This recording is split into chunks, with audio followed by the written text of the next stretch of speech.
அழகு அழகு நாளைக்கான ப்ரிடிக்ஷன் பார்த்தலாம். சீக்கிரமாக அழகுமதி அழகுமலர் 2 பேருமே கெத்தாக இருந்து ராஜலக்ஷ்மி ராகவன் முகத்தில் கரிய பூசணும்னு நினைக்கிறவங்க நம்ம வீடியோக்கு ஒரு லைக் பண்ணிக்கோங்க. சுரேஷ் வந்துட்டு மதிக்கிட்ட கேட்பாங்க, அம்மா சொன்னதுனால தான் இதெல்லாம் பண்ணியா அப்படின்ன மாதிரி கேட்க, நான் இதுக்கு அம்மா சொல்லி பண்ணணும், இதெல்லாம் எனக்கே தெரியும், ஆனால் வந்துட்டு ரூல்ஸ் போட்டால் மட்டும்தான் இந்த மதிக்கிட்ட எந்த வேலையுமே நடக்காது, மற்றபடிக்க அன்போடு கேட்டாங்கன்னா கண்டிப்பாக எதுவானாலும் இந்த மதி பண்ணுவா அப்படின்ன மாதிரி சொல்ல சுரேஷ் உடனே சிரிப்பார்.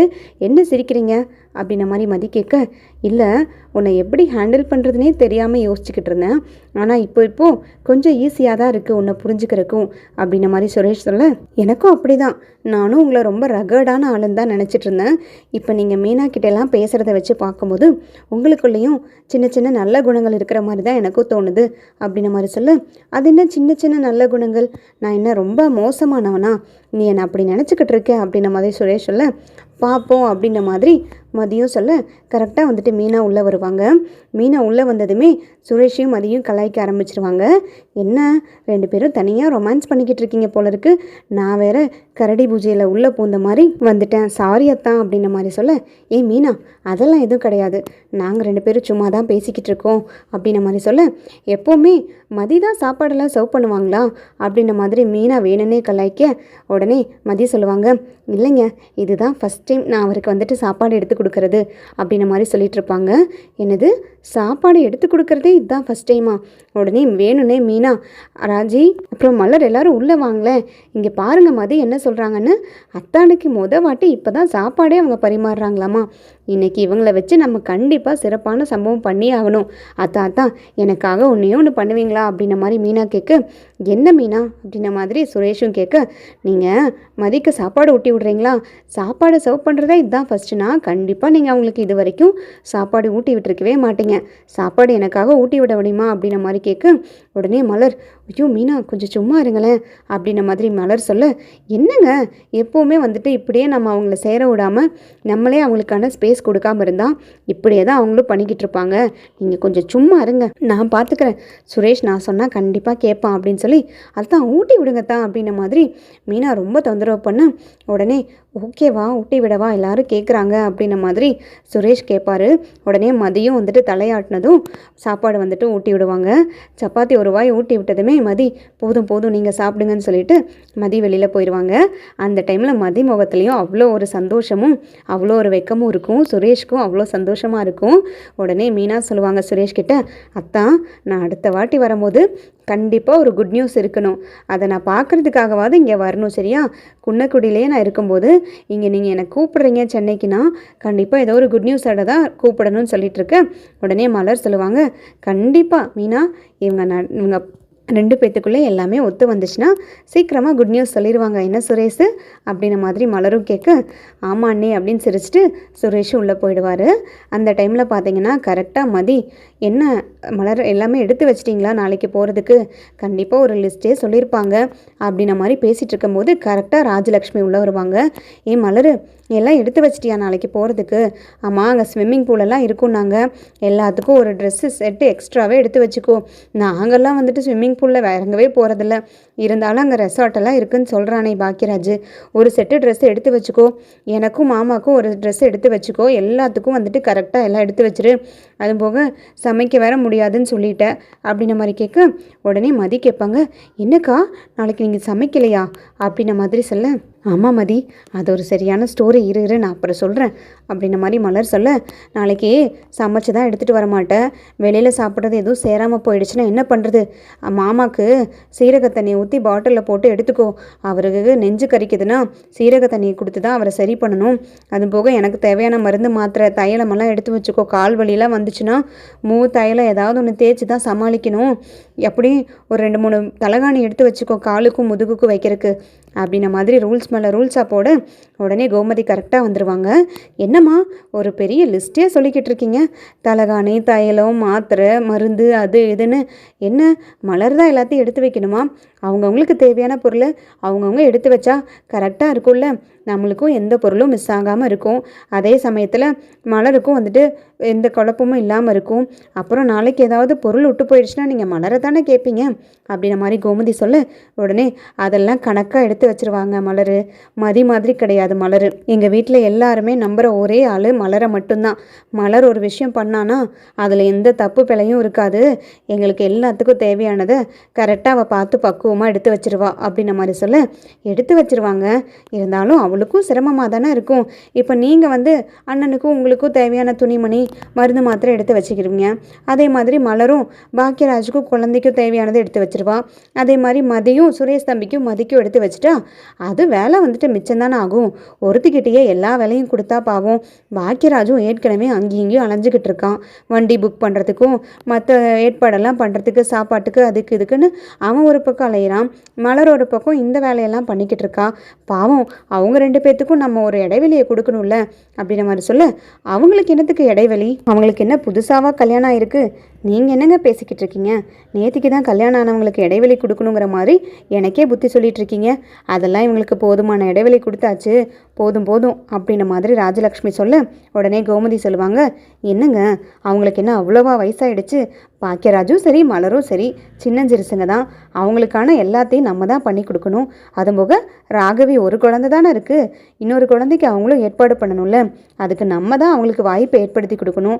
நம்ம இப்படி வேலை மேலே வேலையாக கொடுத்துக்கிட்டு அவங்க 2 பேர்த்தையும் ஒன்று சேர விடாமல் விட்டுக்கிட்டே இருந்தால் இப்படியே தாங்க போய்கிட்டு இருக்கும் அப்படின்ன மாதிரி கோமதி சொல்ல, ஏங்க நீங்கள் என்னங்க வந்து 2-3 நாள் கூட ஆகலை, இவ்வளோவெல்லாம் யோசிக்கிறீங்க? ரொம்ப தான் யோசிக்கிறீங்க நீங்கள். எங்கள் குடும்பத்தில் என்ன பண்ணணும்னு எங்களுக்கு தெரியுங்க. யாருக்கு எப்போ என்ன பண்ணணுங்கிறது நல்லாவே தெரியும். ஏற்கனவே சுரேஷ்க்கும் மதிக்கும் கல்யாணம் ஆயிடுச்சு. எந்த ஒரு நல்லதும் நடக்க மாட்டேங்குதேன்னு சொல்லிட்டு வருத்தத்தில் உட்காந்துருக்கேன். அதுங்களுக்கு ஏதாவது ஒன்று உண்டானா போதும் நானே பார்த்துக்கிட்டு இருக்கேன். இதில் வேற இவங்களுக்கு 2ஆவதாக உண்டாக சொல்கிறீங்க அப்படின்ன மாதிரி கேட்க, ஏங்க அது வேற இது வேறங்க. பாக்கியராஜும் சுரேஷும் அண்ணன் தம்பி தானே. சுரேஷும் மதியும் எப்படி எதிர்பார்ப்பாங்களோ அதே மாதிரி தாங்க இவங்களும். நீங்கள் எப்படி சுரேஷும் மதியும் 2 பேரும் சேரணும், சந்தோஷமாக இருக்கணும், குழந்தை கொட்டி பெக்கணுன்ற ஆசைப்படுறீங்க, அதே மாதிரி மலருக்கும் எதிர்பாருங்க. மலரும் நம்மள ஒருத்தி தானே. ஏன் மலரை மட்டும் பிரித்து பார்க்குறீங்க அப்படின்ன மாதிரி சொல்ல, ஏங்க நீங்கள் குடும்பத்துக்குள்ளே கலகத்தை உண்டு பண்ணிடாதீங்க. மலரை தான் நான் ரொம்ப மதிக்கிறேன். மலர் தான் எனக்கு எல்லாமே நாங்கள் குடும்பத்தில் பார்த்துக்கிட்டு இருக்கோம். அதாவது வேலை செய்கிறதுக்கு மட்டும் நீங்கள் மலரை பெருசாக நினைக்கக்கூடாதுங்க. நம்ம உங்கள் பொண்ணு மாதிரி நினச்சி பார்த்துக்கணும், அவ்வளோதான் சொன்னேன் அப்படின்னு சொல்லிட்டு கோமதி அங்கேருந்து எஸ்கேப் ஆயிடுவாங்க. உடனே ராஜலக்ஷ்மியும் இவங்க பாட்டுக்கு ஏதாவது ஒன்று சொல்லிக்கிட்டு இருப்பாங்க லொடலொடன்னு. நீ எதுவும் மனசில் வச்சுக்காத மலர், இவங்க ஏதாவது ஒன்று குழப்பத்தை உண்டு பண்ணிட்டு போயிடுவாங்க போல இருக்கு. முதல்ல மீனா கிட்ட சொல்லி வைக்கணும், இவங்க மாமியார் வாயை அடக்க சொல்லி அப்படின்னு சொல்லிட்டு ராஜலக்ஷ்மி உள்ளே போக, உடனே மதி, அக்கா இவங்கள மாதிரி ஒரு 4 கேள்வி கேட்டாதான்க்கா இவங்களுக்கெல்லாம் வந்துட்டு நல்லா உரைக்கும். நீங்களும் எதுவும் கேட்க மாட்டீங்க, பாக்யராஜும் எதுவும் கேட்க மாட்டார்.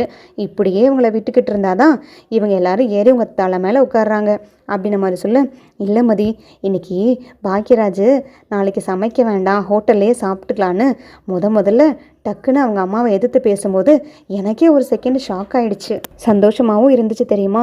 என்ன சொல்கிறீங்க? சமைக்க வேண்டான்னு சொன்னது பாக்யராஜா அப்படின்ன மாதிரி மதி கேட்க, இல்லை முதல்ல கோமதி அம்மா தான் சொன்னாங்க, மீனாவும் சொன்னாங்க வேண்டாம் நாளைக்கு சமைக்க வேண்டாம் ஹோட்டல்லே சாப்பிட்டுக்கலான்னு.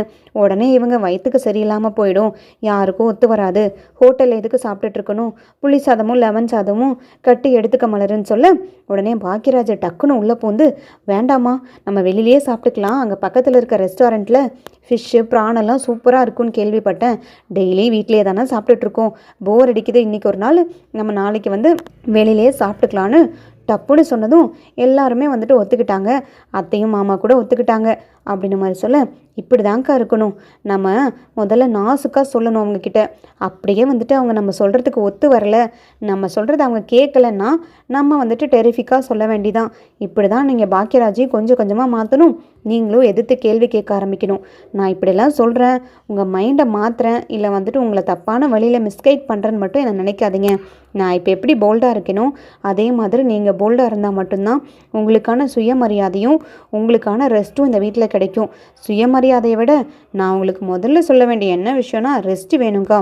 இப்படி என்ன மெஷின் மாதிரி நீங்கள் உங்கள் உடம்பை ஓட்டிக்கிட்டே இருந்தீங்கன்னா கடைசி காலத்தில் உங்கள் குழந்தைய கவனிக்கிறதுக்கு கூட உடம்புல ஸ்ட்ரென்த் இல்லாமல் போயிடும். அதனால் நீங்கள் தான் யோசித்து பக்குவமாக நடந்துக்கணும். யாராவது ஏதாவது சொன்னாங்கன்னா கொஞ்சமாவது வந்துட்டு நீங்கள் எதிர்த்து பேசி உங்களோட அப்போசிஷனை காமிக்க முயற்சி பண்ணுங்க அப்படின்ன மாதிரி சொல்லுவாங்க. அந்த டைமில் பார்த்தீங்கன்னா கரெக்டாக வந்துட்டு எல்லாரும் தீம் பார்க்கு கிளம்புறதுக்காக ரெடி ஆயிடுவாங்க.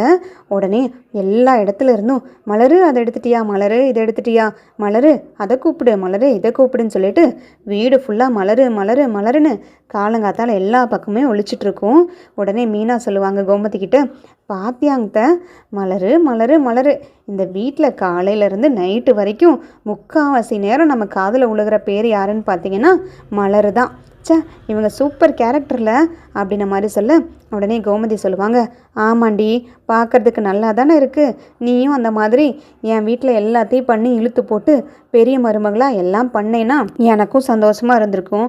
ஆனால் நீ யார் கெட்டிக்காரியாச்சே, எல்லா வேலையும் என்னத்தானே வாங்கிட்டு இருக்க அப்படின்ன மாதிரி கோமதி சொல்ல உடனே மீனா, ஓ இதெல்லாம் வேற நான் பண்ணணுமா, நான் வெளியிலையும் வேலைக்கு போயிட்டு வந்து வீட்லேயும் எல்லா வேலையும் இழுத்து போடுவேனா, இவங்க அப்படியே கால் மேலே கால் போட்டுட்டு உட்காந்து அதிகாரம் பண்ணுவாங்களாமா, இந்த வேலையெல்லாம் என்கிட்ட வச்சுக்காதீங்க அப்படின்ன மாதிரி மீனா சொல்ல, அப்படியே உங்ககிட்ட எதிர்பார்த்துட்டாலும் போடி போடி அப்படின்ன மாதிரி கோமதி கலாய்க்க மதியும் மலரும் பார்த்து சிரிச்சுக்கிட்டு இருப்பாங்க.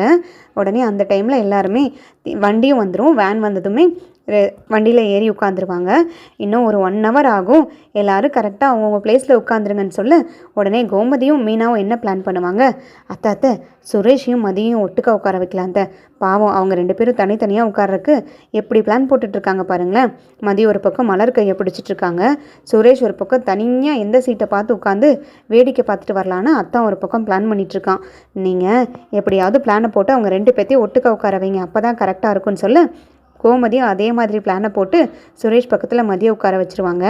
உடனே சுரேஷ் மதிக்கிட்ட கேட்பாங்க, உனக்கு கம்ஃபர்டபுளாக தானே இருக்குது, நான் இங்கே உட்காரதுல எதுவும் பிரச்சனை இல்லையே அப்படின்ன மாதிரி கேட்க, இல்லை எதுவும் பிரச்சனை இல்லை, என்ன மலரக்கா பக்கத்தில் உட்காந்துருந்தா ஏதாவது ஒன்று பேசிகிட்டே வந்திருப்பாங்க, எனக்கும் போர் அடிக்காமல் இருந்திருக்கும், இப்போ அதுதான் எனக்கு யோசனையாக இருக்குது அப்படின்ன மாதிரி மதிய சொல்ல, ஏன் நான்லாம் பேச மாட்டேனா, நான் எல்லாம் என்ன பேசாமல் அமைதியாகவே வரப்போகிறேன், உனக்கு என்ன இப்போ போர் அடிக்கக்கூடாது, ஏதாவது பேசிட்டு வரணும் அவ்வளோதானே, நானே பேசுகிறேன் அப்படின்ன மாதிரி சுரேஷ் ஒரு பக்கம் ஸ்டார்ட் பண்ணுவார். அதை பார்த்துட்டு கோமதி மீனா எல்லாருமே சந்தோஷப்படுவாங்க. உடனே ராஜலக்ஷ்மி கோமதிகிட்ட சொல்லுவாங்க, இவங்க 2 பேர்த்தையும் நீங்கள் பக்கத்தில் உட்கார வச்சதே பெரிய விஷயங்க, நாங்கள் கூட இவங்களுக்குள்ளே எதுவுமே செட் ஆகாதுன்னு சொல்லி யோசிச்சுக்கிட்டு இருந்தோம், இப்போ தான் கொஞ்சம் கொஞ்சமாக எல்லாம் மாறிட்டு வருது அப்படின்ன மாதிரி ராஜலக்ஷ்மியும் சொல்லுவாங்க. கரெக்டாக வந்துட்டு எல்லாருமே ரீச் ஆயிடுவாங்கங்க. உடனே ராகவன் ஆரம்பிச்சிருவார், மாப்பிள்ளை வந்துட்டாரா, இன்னும் ரேவதியும் மாப்பிள்ளையும் காணமே, கால் பண்ணு பாக்யராஜ் அப்படின்ன மாதிரி சொல்ல, இருப்பா நான் ரேவதிக்கு கால் பண்ணுறேன்னு சொல்லிட்டு ரேவதிக்கு கால் பண்ணோன்னா ரேவதி அவங்களுக்கு முன்னாடி உள்ளே போய் நின்றுட்டுருப்பாங்க. அண்ணா நாங்கள் இங்கே முன்னே தான் நின்றுட்டுருக்கோம் வாங்கன்னு சொல்ல எல்லாரும் பார்த்துருவாங்க. உடனே கடைசியாக வந்துட்டு மலரும் பாக்கியராஜும் சிரித்து பேசிக்கிட்டு போக தூரத்துலேருந்து பார்த்து தங்கராஜ் வயிறறி ஆரம்பிச்சிருவார்.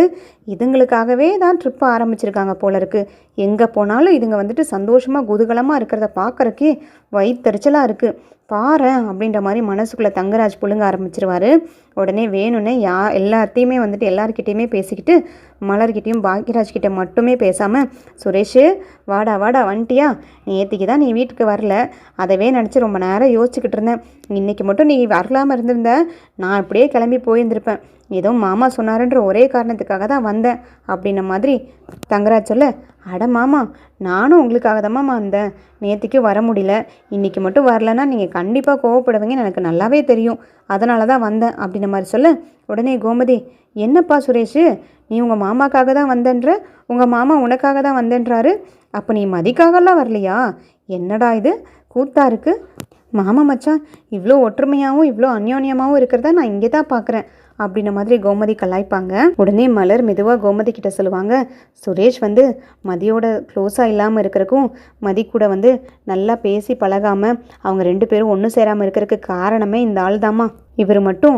மனசு வச்சார்னா சுரேஷ் தாராளமாக மாறி மதியோட என்றைக்கோ சேர்ந்துருப்பார், எல்லாத்துக்கும் காரணம் இவர் தான், இவங்க 2 பேரும் சேரக்கூடாதுன்னு சொல்லிட்டு நிறைய ட்விஸ்ட் வேலை பண்ணிகிட்ருக்கு, பாக்யராஜுக்கும் தங்கராஜுக்கும் ஒத்தே வராது தெரியுமா, ஆனால் சுரேஷ்க்கும் தங்கராஜுக்கும் நல்லா ஒத்து போகும், இவங்க 2 பேரும் அப்படி இருப்பாங்க அப்படின்ன மாதிரி சொல்ல உடனே மதியும், அதே தாங்க எனக்கும் பிரச்சனையும், எப்போ வந்துட்டு சுரேஷ் வந்து தங்கராஜ் கிட்டேருந்து டிஸ்டன்ஸை மெயின்டைன் பண்ணி அவரோட கைடன்ஸ் இல்லாமல் தனியாக எல்லாத்தையும் யோசிக்கிறாரோ, அவரை மதிக்காமல் இருக்காரோ, அன்னைக்கு தான் நானும் இவரும் கண்டிப்பாக மனசார ஒன்று சேருவோம். அது வரைக்கும் எங்களுக்குள்ளே என்ன தான் வந்துட்டு பிடிச்சிருந்தாலும், எங்களுக்குள்ளே என்ன தான் ஆசை இருந்தாலும் எங்களால் வந்துட்டு சேரவே முடியாது. எனக்கு என்னமோ இவர் மேலே ஒரு நல்ல ஒரு அபிப்பிராயமே இன்ன வரைக்கும் வந்தது கிடையாது. தங்கராஜனாலே என்னை பொறுத்த வரைக்கும் ஒரு அருவருப்பான கேரக்டர் அப்படின்ற மைண்ட் செட்லேயே தான் இன்ன வரைக்கும் இருக்கேன் அப்படின்ற மாதிரி சொல்ல, அதெல்லாம் விடுமதி, எல்லாம் சரியாயிடும், சீக்கிரமாக நீயும் சுரேஷும் சேர தான் போகிறீங்க அப்படின்ன மாதிரி மீனா ஒரு பக்கம் சொல்லுவாங்க. அந்த டைமில் பார்த்திங்கன்னா எல்லா தீம் காருக்குள்ளே போய் செம்மையாக என்ஜாய் பண்ண ஆரம்பிச்சிருவாங்க. உடனே பாக்கியராஜும் மலரும் ஸ்விம்மிங் பூலில் ஒருத்தருக்கு ஒருத்தர் தண்ணி அடித்து விளையாடுறத பார்த்துட்டு உடனே தங்கராஜுக்கு அங்கே வயிறறிய ஆரம்பிச்சிடும். ரேவதி, நீ எங்கே தனியாக போய் அங்கே விளையாண்டுட்டுருக்க, இங்கே வா என் பக்கத்தில் அப்படின்ற மாதிரி வேணும்னே ரேவதியை வந்துட்டு இவர் பக்கத்தில் கூப்பிட்டு வச்சு தண்ணி அடித்து இவரும் விளையாடுற மாதிரி ஒரு ஆக்டிங் பண்ணிகிட்ருப்பாரு. அதை வந்துட்டு மலரும் பாக்கியராஜும் நோட் பண்ணிவிட்டு, பார்த்தீங்களா இவரோட விளையாட்டை ஆரம்பிச்சிட்டாரு அப்படின்ற மாதிரி மலர் சொல்ல, ஆமாம் மலர், அவர் இப்படி தான் ஏதாவது ஒன்று நோஸ் கட் பண்ணுறதுக்கும் நம்மளை ஏதாவது நோட் பண்ணி அசிங்கப்படுத்துறதுக்குமே தான் வாய்ப்பு தேடிட்டுருப்பாரு. நம்ம கண்டுக்க வேண்டாம், விடு, நம்ம பாட்டுக்கு நம்ம வேலையை பார்க்கலான்னு பாக்கியராஜ் மலர்கிட்ட சொல்லுவாங்க.